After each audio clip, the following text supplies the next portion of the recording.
Good evening and hello, everybody. And I'm John O'Loughlin, and you are watching me on one of two channels, either McDuff Lives or McDuff Lives 2, because yay, my second strike has finally expired and I'm down to only one.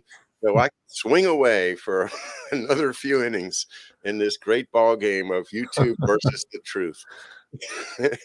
I'm going to stand up for the truth and keep swinging. How about you, Professor? I'm going to keep swinging, but I'm going to keep it clean to keep you out of trouble. That's what they all say. Right. Well, we'll speak in code, sort of high context language to trick the algorithms. All right. Well, that sounds good. I'm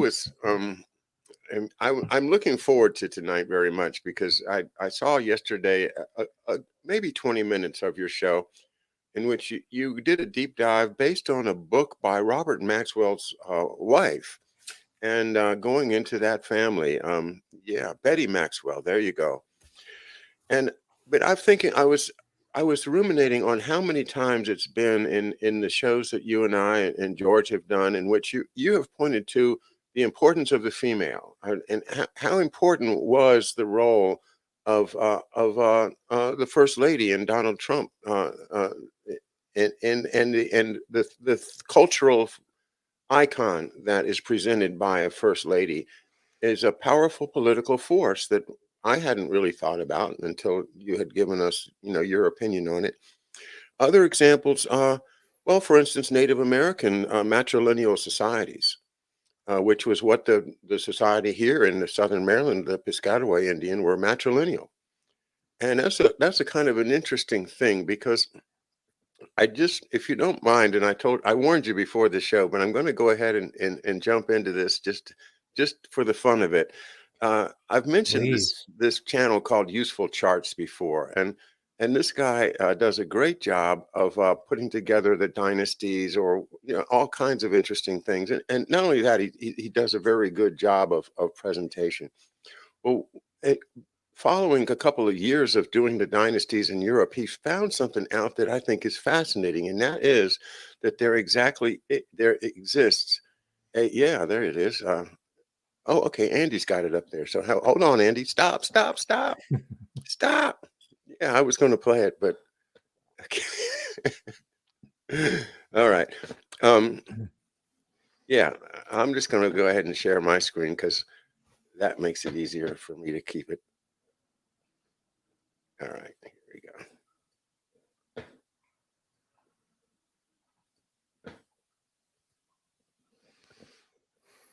All right, so this is Europe's hidden matrilineal dynasty.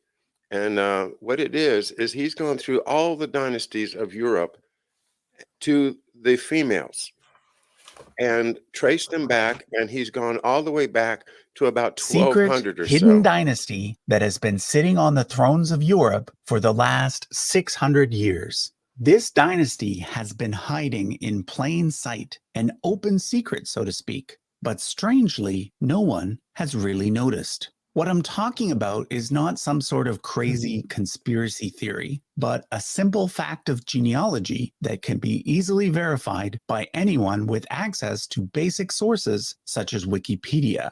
So why has this highly influential dynasty gone unnoticed? Well, it has gone unnoticed and, until now, unnamed because it's a matrilineal dynasty. Today, I'm going to introduce you to the greatest European royal house of all time, the House of Garsenda. All right. Wow. I'm going to leave it there, but you should watch the whole show. It's only another 15 minutes, and he goes through and shows you, from Garsenda down to Queen Victoria, down to, who's the one we got now, Queen Elizabeth. The whole thing, it works, and it reminded me of Native American tribes that I've read about around here, and trying to sort out how does matrilineal succession work in the first place. It's kind of complicated, but setting aside the technical ideas, it seems to me that it's not an unreasonable theory to say, wow, maybe all these European kingdoms and dynasties have been kind of maneuvered from behind by a female hand. So Ooh, I'll open that. I'll leave it up to you to take that wherever you want. Thank you for being wow. here. I'm so glad you're here with us, Professor, and look forward to your thoughts. John, I'm so glad to be invited back. I've been looking forward to this. It's been too long.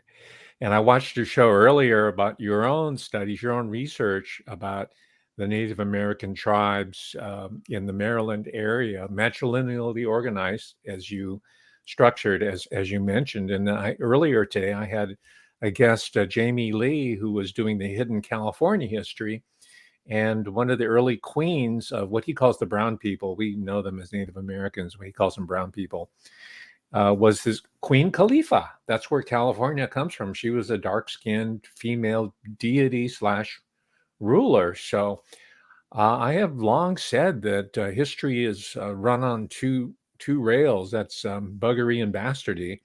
And the third rail, the power rail, is incest. But it always sorts out through the matrilineal line. And we're seeing that played out today in the courts in the case of Ghislaine Maxwell. And my worst fears are being realized based on the comments I got on a talk I gave just Tuesday. I think I almost got something like 2,000 views in a very short time. Oh, I haven't checked lately, but there was a great interest in it. And again, as I anticipated, they were looking strictly at the sensationalistic, obvious mainstream and indie media account of Ghislaine Maxwell. And none of it's untrue, but it's just a partial glimpse of this, as you allude to, this matrilineal line. And get this, John, this is an author that we both value and appreciate. This particular matrilineal line is French Huguenot. hmm And who's Tupper Saucy's people? absolutely. Same, it's the same. And they have a huge impact on what later became the United States of America, the New World, North America. And it's not fully been explored, maybe purposely, because we in the independent research community have been diverted by in talking about just certain families over and over again until it's become a giant irritating echo chamber. That's the Rockefellers, it's the Rothschilds, blah, blah, blah. I've been hearing that for 30, 40, 50 years.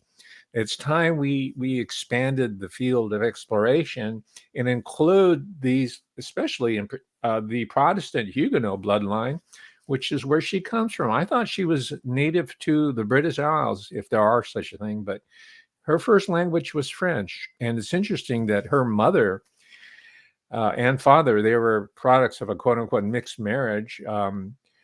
Her father was French Huguenot and her mother was Roman Catholic, and her mother converted to Protestantism. And for her efforts, she was excommunicated from the Church of Rome. And as you know, French history since the time of the Revolution, the French Revolution, has pretended or claimed itself to be a secular society. The Roman Catholic Church was disestablished.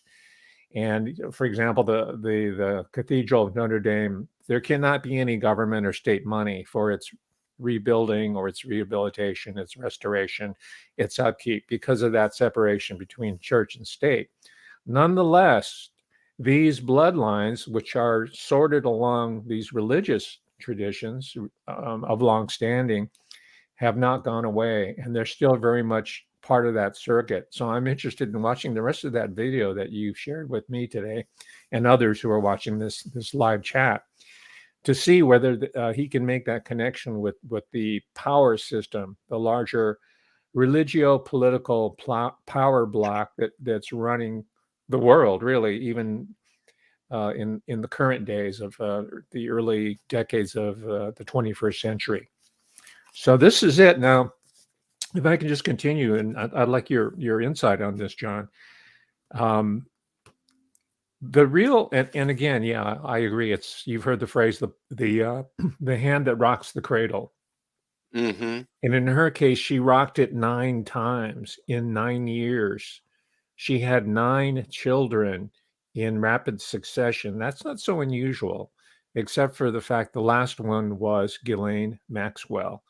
And in reading this and you have to read against the grain, you have to bring your knowledge of previous research and whatnot, usually of the unorthodox side, the unorthodox bent, in order to really flesh out what she's laying out here, reading between the lines, so to speak.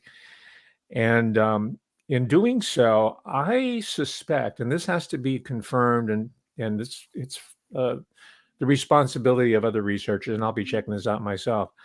My suspicion is that these were not necessarily her own biological children, nor were they necessarily the biological children of Robert Maxwell, Sir Robert Maxwell, the father of Ghislaine Maxwell. My suspicion, and this is in keeping with my research about buggery, bastardy, and incest, is that those children represent a cohort, a brood of mind-controlled sex-kidden courier types and administrators that were put in place there by these hereditary bloodlines. And that this is really the cause of many of the pre-modern wars, the wars between bastards. After all, William the Conqueror, as he is known by his supporters, is also known as William the Bastard. Right? So this is a history-making, epoch-making type intelligence. We're down here by just respecting what, ironically, the academic feminists has been telling us from the beginning, except that movement itself was taken over, perverted, and ironically pushed women off the historical stage by pushing an agenda of genocide, of abortion, infanticide. And again, I think that particular program is the brainchild of some of these hereditary bloodlines. There's too much competition coming from the middle class, the rising, ascendant, educated professional class, and they need to reduce any sort of, just as in some tribal societies, they would get rid of the male children, or warring tribes, they would decimate the men, right, and leave the children and women to go. So we're going through a similar bio culling process through a highly rationalized system that seems so naturalized to us because of all the science propaganda training that we got since the 1950s to present, where anybody who wears a white coat cannot be disputed, right? As Dr. Anthony Fausto says, I am science.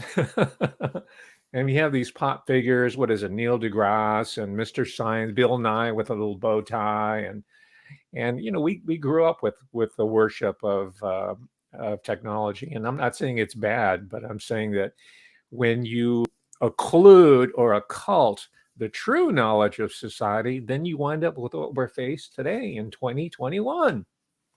And before I ask your take on this, John, I just wanted to add another name to the roster of women such as Ghislaine Maxwell, who have been programmed through trauma-based mind control, sex control, right? And there's lots of literature about it, a lot of academic literature on this. I don't have time to cite it.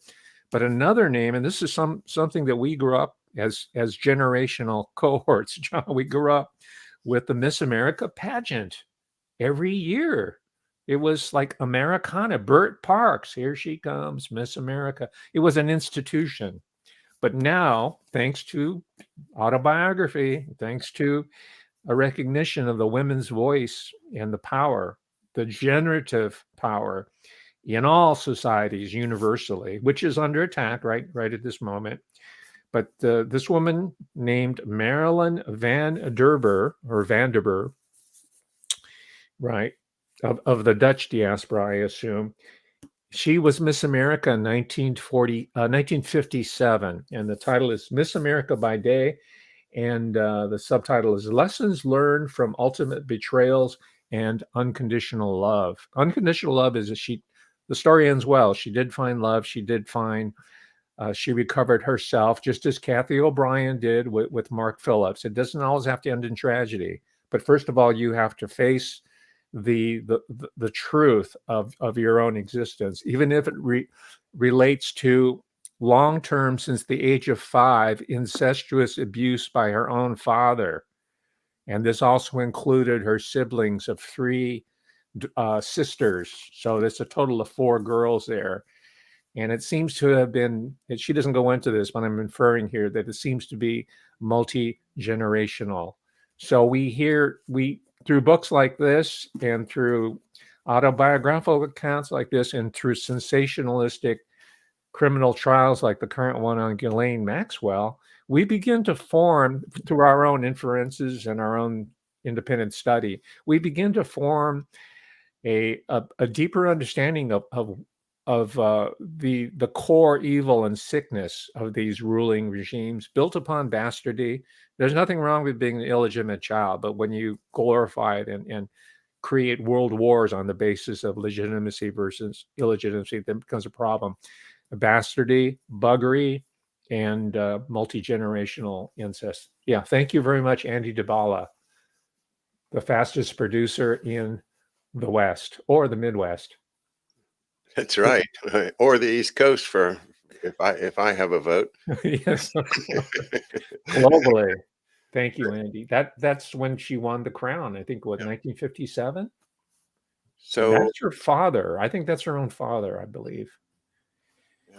And this book here is lavishly illustrated. I think that's one of the photos from the book. Mm-hmm. And so, John, I don't know about you, but when I was growing up in that time period as a kid, 1960s and 70s, and even through college, I was blissfully unaware of this core evil that now they've revealed themselves. They have been forced out into the open, even into a trial situation. But we have to be vigilant that the way it's reported, right? The spin doctors, the way it's reported does not simply put a little neat bow on it and say, okay, we've achieved justice with Ghislaine Maxwell, end of story. No, that's the beginning of the story. And you alluded to it not alluded to it, you cited it at the top of the show with that video. That's really at the core of what we're dealing with, a systemic problem. Well, it's a systemic problem that's not, it didn't just happen though. This is the evil. Evil requires somebody to make it happen. That's one of the things. And so when we consider these, they're really mind control programs. The mind control programs, even though it's what most of us would think as horrific abuse, that abuse doesn't necessarily come from the fact that the abuser has some kind of a sick mind or a psychological addiction or impediment. It may be doing, they may be doing it, and I suspect that they're basically doing it intentionally as part of a something that they've fallen into.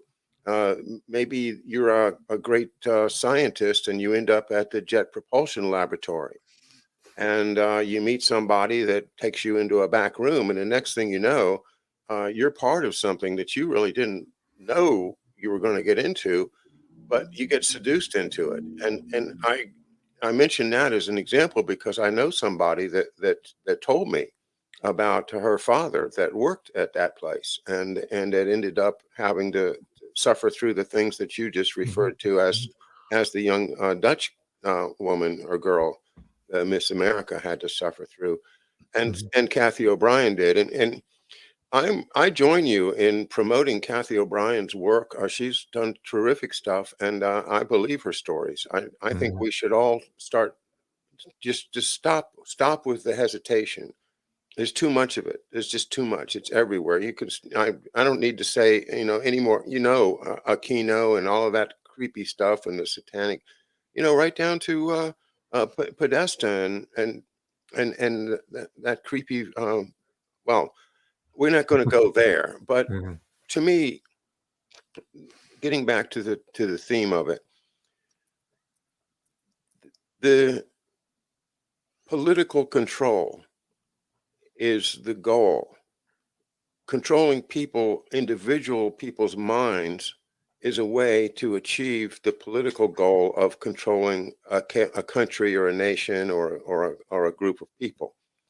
And historically, I think it can be shown that picking a child at a young age and putting them through some trauma type of training opens them up to become controlled later in life. And I think that this has happened. For instance, look at the Grimm's fairy tales, the Hansel and Gretel, where the witch, what does she do? She bakes children and eats them. Well, is that, first of all, I'm not sure it's a great children's story, but all of these Grimm's tales talk about, the Central Europe in the Middle Ages and the Dark Ages, where children may very well be put into an abusive situation so that they can be used by the real power, if it's in a kingdom in Swabia or if it's in the CIA in our times. These techniques have not gone away, and they've Yeah. just gotten enhanced. And they've had psychologists like that crazy Ewan Cameron up in McGill, and Scott and Gottlieb, and all of the rest of them that the CIA paid to try to figure out how to control people's minds. Well, that gets awful close to home for me, because I think that's what they did to my dad. But getting back to the female side of it, these what George Webb has talked about, for years is the Oconus lures, the females that are trained to sexually seduce and then get the people on the video, and then you own them. It's a vicious, vile, disgusting technique. And the worst thing is that I think that the Ghislaine Maxwell trial is going to go nowhere. I Mhm. think that James Comey's daughter on the prosecution team is a overt conflict of interest. Mhm. I think that this is getting covered up and pushed aside so that we don't get to ask those questions. And the Mhm. evidence is going to be slap and sealed, as George has taught us that the judges will do, Mhm. not to punish anybody, but to keep the public from knowing what the real facts are. They're trying very hard not to let these facts come out. But with the background that you have, what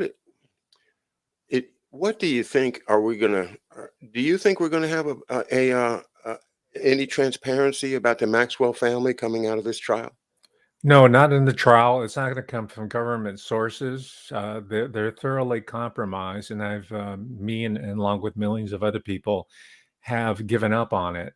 And that doesn't bother me really, that this trial, because we're doing you and me both, all of us here are watching. We're doing our own work. We can put it together. That's all that's necessary. And then we as a people, organically, as it should be done anyway, amongst fellow human beings who are moral and righteous and God-fearing, and not worshiping Luciferian principles, we can achieve justice without the court system. That itself is a revolutionary realization that I've come to over the past couple of years. We keep appealing to the courts or to the, please help me, Mr. Senator, Senator Rand Paul, whoever else. Please help us, President Trump. We don't need no stinking badges. All right. We have deputized ourselves as the court of truth, or as I like to say, truth, because it comes from the grassroots. Now, in the case, I'll give you a concrete example. In the case of a book like this, which I got like dirt cheap, I think the postage was more expensive than the book. It's used, it's falling apart. I had to buy a hardback copy for my permanent collection. But in reading this book, I find out that a lot of this technology, John, that you allude to, the mind control technology, was perfected by, well, we know, let's say Dr. Mengele, just as sort of a name brand, but there's a whole branch of science behind that, right? Comes out of Germany. Now, it so happens that Robert Maxwell, who hadn't spent a day in college, his wife, however, is highly educated. She had 2 years at the Sorbonne, during World War II. And I have a suspicion, not in a book, but I think she was studying some of the great Parisian occultic traditions. She mentions attending the lectures of Henri Bergson, right, who was a mystic in his own right. But she was getting all this, what later turned out to be surrealism and Dadaism, and which also gets into the Dr. George, whatever his name is in LA, the Black Dahlia guy, right? But the person who was exfiltrating all this research from mind control as well as physics, right? We all know about Operation Paperclip by now, the exfiltration of thousands of German physicists, scientists, technicians to the U.S., some to the Soviet Union, some to Britain, but a huge number here in the U.S. But this is in the age before the internet. You couldn't just access a journal, an electronic journal, and get all the state-of-the-art physics research on anti-gravity, on zero-point energy, on triangular aircraft, right? That Michael Salla has been writing about. Space Force, new book on by Salla that talks about that knowledge base. Who was delivering it to the expatriate German and Austrian and Hungarian, different nationalities, to the United States? It was Robert Maxwell, the traveling salesman. He worked from 48, 49, something. He was a young man on the make, who made his bones in the military. He is a certified war hero. There's a picture of him getting the military. He was in the British Army. He got the Military Cross from Field Commander Bernard Montgomery, right? One of the great figures in military history. But other than that, he had no contacts. But he was recruited into British military intelligence. Some say also Israeli, and then some people say, oh, it's Bolshevik. It was Soviet. I get comments saying, oh, you're looking down the wrong road. It's bullshit. People have a fixed idea and they don't want to move off of it. But whatever the case, the point is that it was Robert Maxwell who was the point man for none other than Springer Verlag. A Verlag is a publisher. Springer, it's a family. It's a family of publishers, probably going back to the early days of movable type. I don't know. And publishing and education was one of the reasons why German science was so state of the art, way ahead of everybody else. But Springer Verlag was one of the publishers that did all the journals in all the areas of cutting edge science, from behavioral science, biological, physics, chemistry. Oh my gosh, they were right there. And Robert Maxwell, this sounds like a familiar story, right? He went to all the academic conferences, and this is before the days of thumb drives. He'd have to go there and take notes himself. He'd recruit all the best minds from the Soviet Union, and this is when travel to the Soviet Union was not really, he must have had some kind of special dispensation, because he was traveling there from, like, say, 1957 onwards, continually. But he's going all over the place. He by the time he ended his career, he had gone through 20 passports that had been stamped. But guess where else he was going? Now, this was interesting to me, because it brings us to 2021. He was making plenty of trips to Tokyo, right? These are the progenitors of Kawaoka, who was at Wisconsin. He was bringing all that bacteriological Zeitschriften from the journals, right? Springer Verlag.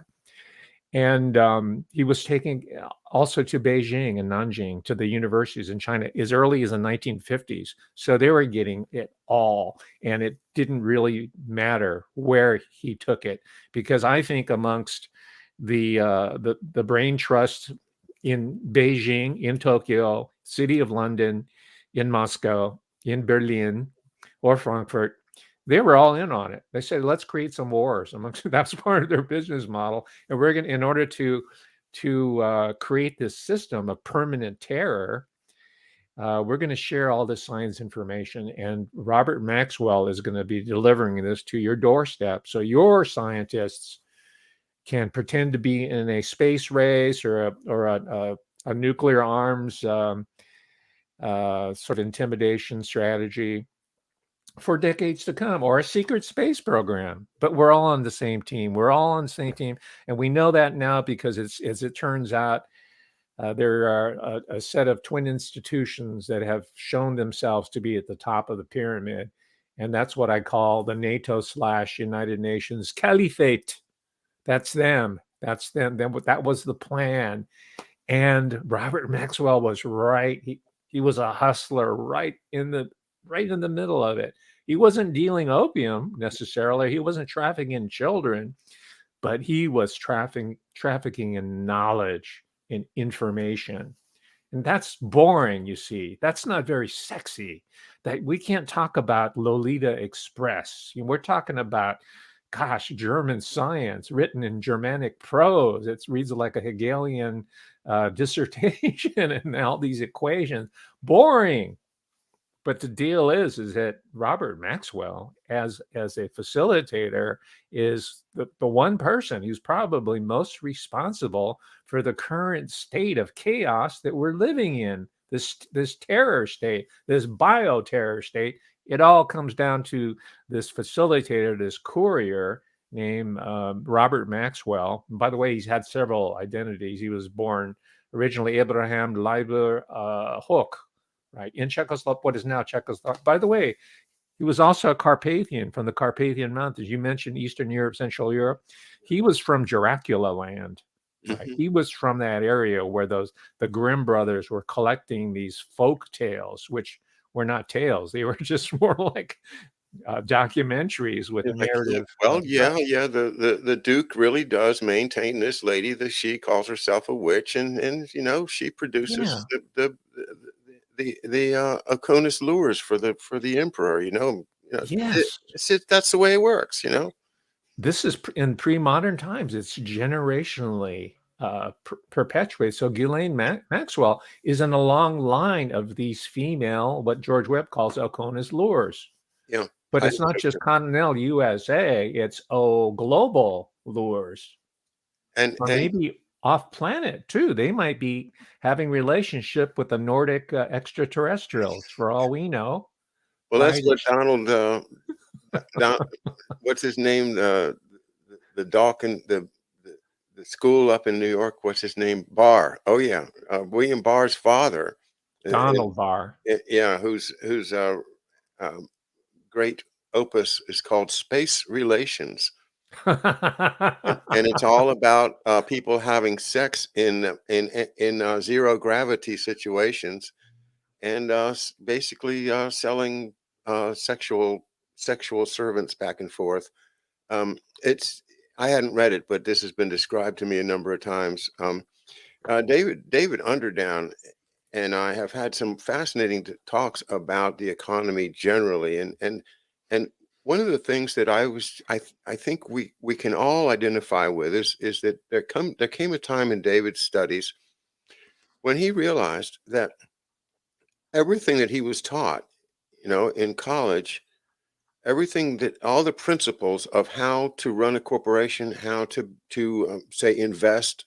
What do you choose? How do you choose a stock to invest in, for instance? A very simple question if you're going to go into that field, if that's how you're going to make your living. Well, all the rules that had been taught, through decades are no longer applicable because the society moved from a society of production to what we now call the information society, the information age. And because information is now more valuable than owning the means of production. So why would you own a factory when you can own the patent that controls all the factories in China? And you just sit back and get the royalties in. So the information part of it is more valuable now than the production part of it. How did that happen? Well, that's happened. It's done. So the old, price earnings ratio stuff, forget about it. It's more about what do you think is going to be the next technology, the one that everybody's going to race to invest in. What do you think is going to be that next one? Is it going to, suddenly solve all of the health problems of the world, or suddenly solve all of the food problems of the world, or suddenly, make everybody, able to just snap their fingers and have a meal. Anything that you can imagine that would be feasible that you can come up with, and then the government gets into it by financing all of these extraordinary ideas that DARPA comes up with. And so we have DARPA. We now also have BARDA to do the biological wiki wacky. And so all of this intellectual property is now the reason that you would invest. You would invest in a Google instead of a Ford plant, because Google is where the information is. And so let's go with the modern economy.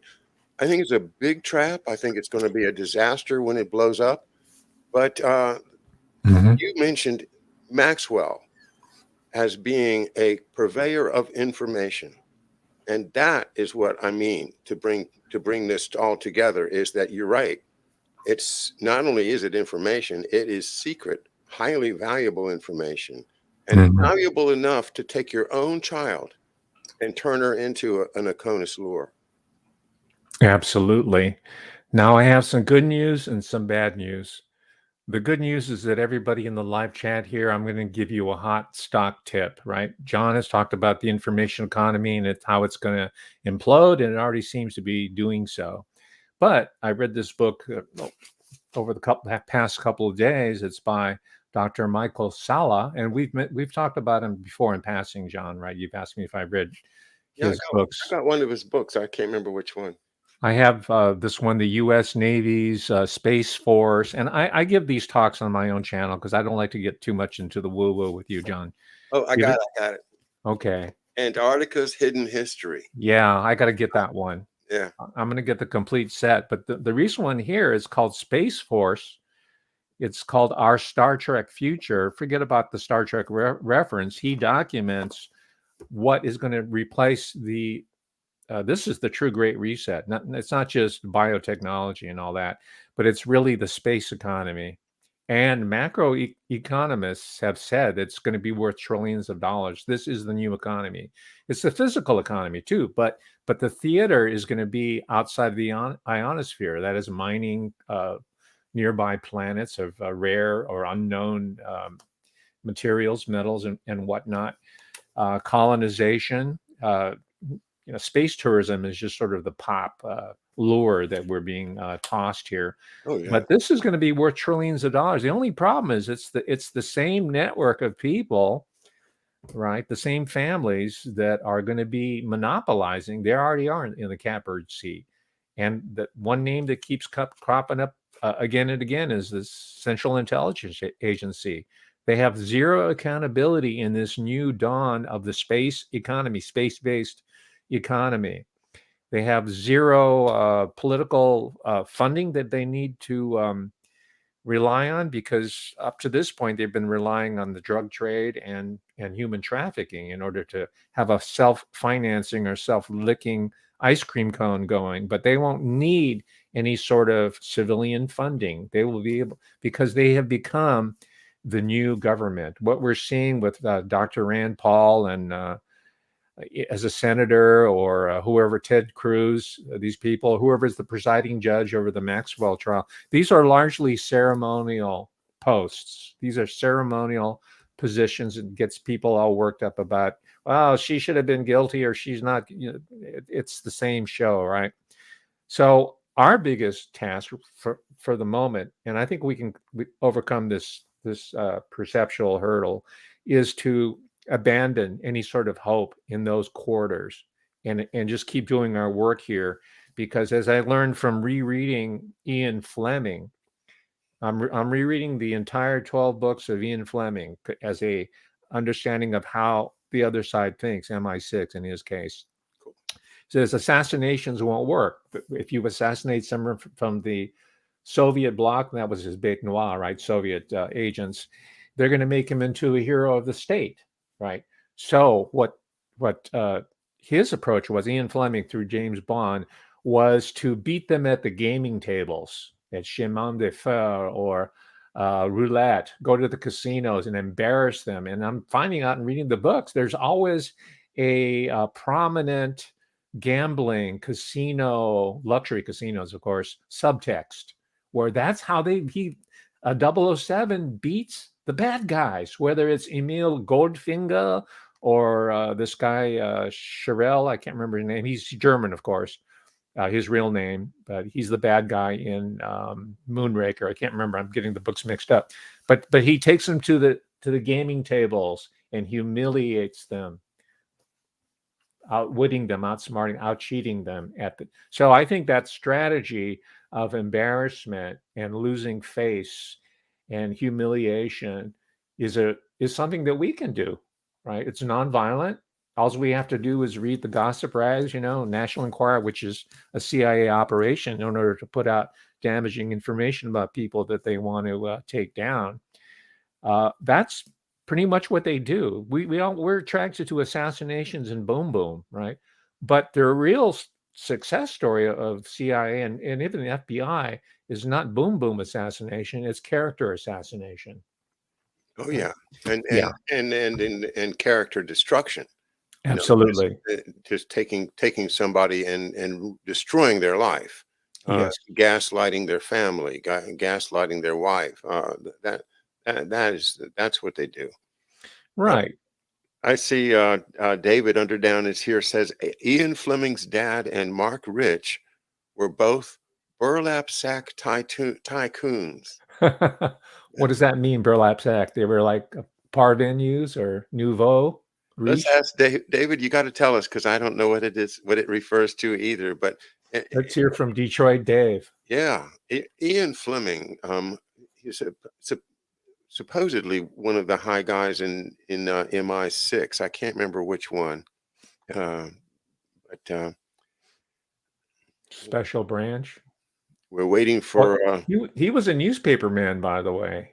He was a newspaper man, and 2 months out of the year he could spend down in Jamaica hanging out with the ultra rich who really know where the action is. It's not in any of their home countries. It's like, the Panama Papers recently exposed this whole hidden banking system that's based in the Caribbean. And Ian Fleming he had a catbird seat on it to check it out. That's why gambling is the casino economy, the Monte Carlos, this is, Princess Grace Kelly and Monaco, all those venues there. Where all the glitterati come for the film festivals, the international celebrity culture. George Clooney and Emil, his husband, Emil, whatever, the human rights lawyer.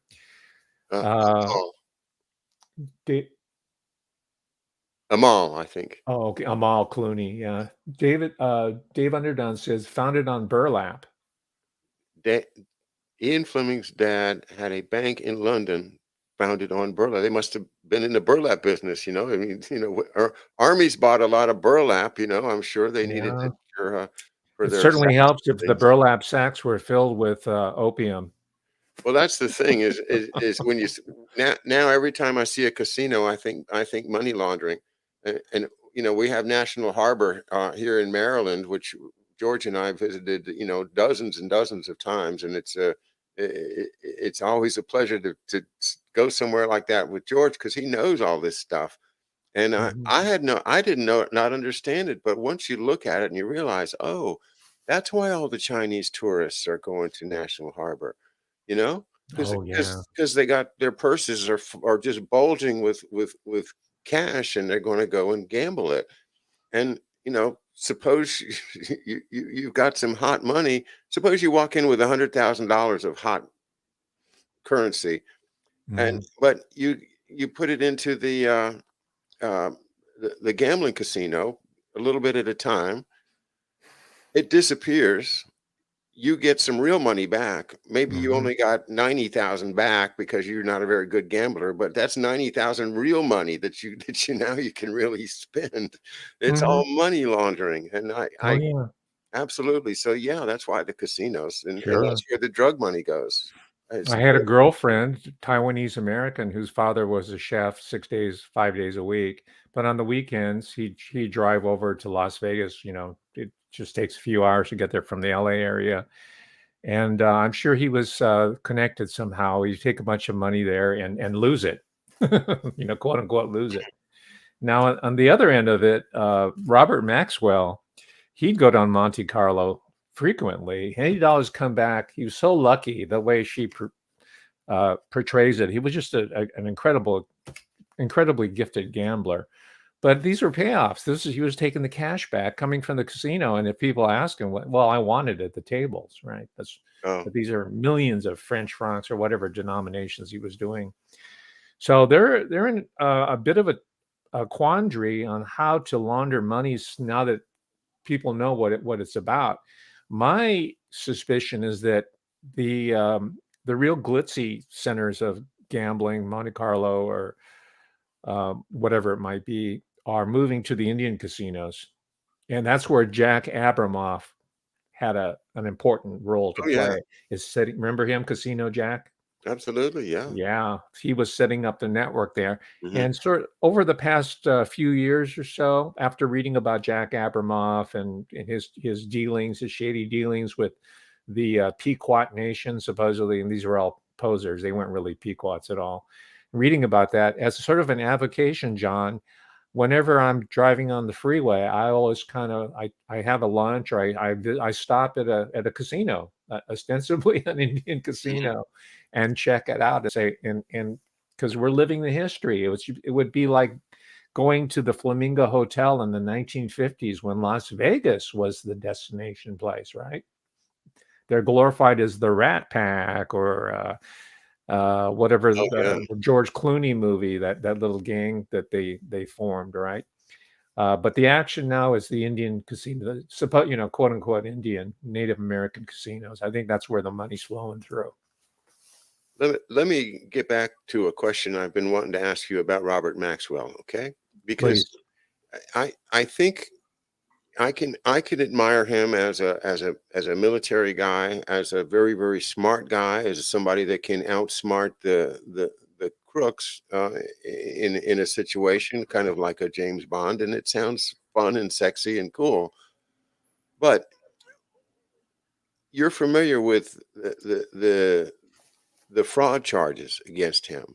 Yes. For allegedly, and I guess that he's been pretty much has he hadn't. I don't know whether he contested it or not, but the story is that he stole like $400 million worth of money from the pension fund for his publishing empire, and left all of his employees high and dry. And so my question is, why would he do that? What was he broke? I mean, with all of his contacts and all of his savvy and skill, why couldn't he just go out to the gambling casino and walk out with another 400 million and say, so what? Give a million, take $1 million. Mm-hmm. Why did he have to rip off his own people? Well, I got this information by I think probably the first biographer of Robert Maxwell. That was Gordon Thomas. He invited me to his home for lunch, and we had a great conversation about his 2 or 3 different volumes. One is called Israeli Super Spy. He written 2 or 3 books on Maxwell specifically. He also wrote about Wen-Ho Lee, by the way. He's done he has had a pretty impressive career. And he said the reason why, according to his books, and again, you have to take it with a grain of salt because Gordon Thomas himself had some contacts with British intelligence, and some of this information was given to him to kind of spread out there, I think, right? It could be kind of limited truth. But the fact is that Maxwell was over-leveraged purposely in order to burn him. This is what the handlers do to keep you in control. Because you talked about sex compromise, right? There's also financial compromise. You get people into incredible debt. People like Michael Jackson is a good example. But Maxwell is certainly susceptible to that. And then push him into these incredibly antisocial. I mean, you're raiding your own employees' pension funds. That's nasty. That's what people are going to focus on, right? At the same time, though, They want to burn him. He's just a puppet. He's the servant of empire. He's the ultimate servant of empire. And for me, if I was one of these people, one of these aspirational moguls, and they're not as bright as we may think they are, right? They have a lot of charisma, and they know how to navigate different social milieu and all that. But they're not very bright, but they are ambitious. And those are the people that are getting us into trouble now. So I advise them to read up about Robert Maxwell and study him as an object lesson in something you do not want to get involved with. Just play it straight, play it clean, make it the hard way. There's no shortcut to wealth. You can make it, especially in a place like America, but you have to do it right. And you have to do it in a way that's not going to hurt the women and children, and try to pledge yourself and get yourself in a situation like Dr. Malone, where we're looking at the die-off of untold countless numbers of people because of your particular obsession with success. But what happened to Robert Maxwell? His body was found floating somewhere off the Canary Islands. He had, as most people know, had fallen, quote unquote, fallen off the stern of the yacht named after his last child, his final child, Ghislaine Maxwell, called the Lady Ghislaine. How's that for poetic justice? 1991. So I don't know if that answers your question, but the looting, it did happen. The looting of the pension fund was largely to, again, stimulate moral outrage so that his deeper devious activities would go unobserved. And because he knew that him through the Springer family, including the current scion of the Springer family line, I think his name's Axel Springer, but the granddaddy was Ferdinand. That's the one that Robert Maxwell knew. But he knew people like Max Born, Einstein, Niels Bohr. He knew all the names, and he had them all signed up as editors. And there's probably money changing hands, right? There's more and more scholarship, by the way, showing that Albert Einstein himself was not the genius that Henry Booth Luce made him out to be. A lot of his stuff was stolen from an Indian scientist, right? Physicist. Indian physics is incredibly sophisticated. But Einstein, people like this were set up as celebrity scientists in order to ring in this new system of total control, total scientific, full spectrum dominance, some people call it. People need a celebrity face in order to get the program across. Sir Robert Maxwell served that purpose to a certain point. He outlived his usefulness. He wound up floating. He was a floater. 1991. Let that be a lesson to all the ambitious white shoe boys coming. And you might, be a different background. The ones coming out of the elite colleges, those days are over. The world public knows your backstory. So you have no choice but to play it straight, play it clean from here on out, and to start telling us the truth and having your masters fess up, right? Whether it's Dr. Malone, who seems to be turning toward light instead of proceeding into the path of darkness, and other individuals. There's tons of them. Like, I'm just using Dr. Malone as someone that you and George Webb and others have been focusing on, and might have some problems about him. But he's an example of how none of this is irreversible. We've talked about Miss America. We've talked about Kathy O'Brien. All of them, despite incredible physical, mental, psychological, sex trauma, were able to find love at the end. They found their life mate, their life partners, their soul partners. They got married, and now they're living life fully, having gone through that process. I say all the people who are complicit with these incredibly unspeakable crimes that most of us, even a cynic like me, have their difficult time wrapping our minds around. It's time for these people to look at the example of those who had fallen prey to the Prince of Darkness and to return to light. This is what we can do as we move into the holy season and into the new year 2022. This is my invitation. I'm imploring the people who are tottering here to join the forces of light and goodness. Professor, it's already 8:59. We've just rolled through an hour so fast. I can't believe it. I'm sitting here looking through all the comments, and I must say we have got some wonderful comments here and brilliant thinkers. Um, it, one person brought up the Promise software, and I'm not familiar with the connection between Robert Maxwell and the Promise software. Maybe I knew it and forgot it, but that's something we should talk about sometime. A number of other just great references, and I'll be looking at them all after the show. Um, Thanks so much. It's so great to have you back, and it has been too long. So let's get together again in not too long, Professor. All right. I look forward to having a conversation with you about Rulers of Evil by Tupper Saucy. You've been reading that, so Oh, let which me is let me great. let me Yeah. give you a tease then for another man with Huguenot roots who's going to Yes. be joining us next week. His name is Sean Ross, Ah, the famous jure from your YouTube. He's a man who's um, making his life a journey to teach us about the continuing deep control emanating out of the present version of the Templars, and he goes all the way back into Egypt.